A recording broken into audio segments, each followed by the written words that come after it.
আজ আমি আমাদের বাড়ির কালী মায়ের পূজার কথাই বলি। আমার হাজবেন্ড এই পুজো শুরু করে এই তো মাত্র কয়েক বছর হলো। ও খুব মায়ের ভক্ত। শুনেছি ক্লাস 4-এ পড়ার সময় থেকেই সব বন্ধুরা মিলে পুজো করত।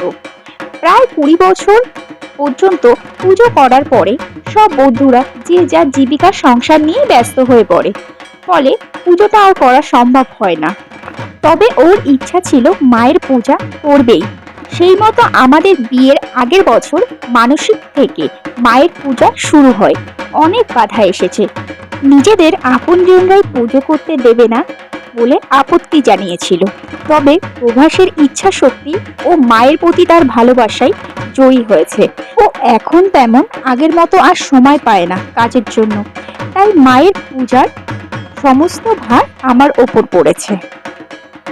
আমি কিন্তু মন্ত্রতন্ত্র তেমন কিছুই জানি না, তবে মাকে মন ভরে ডাকি। আগে তো পুজোর পরে মায়ের নিরঞ্জন হয়ে যেত, তবে এখন মাকে আমরা বাড়িতেই রেখে দিই।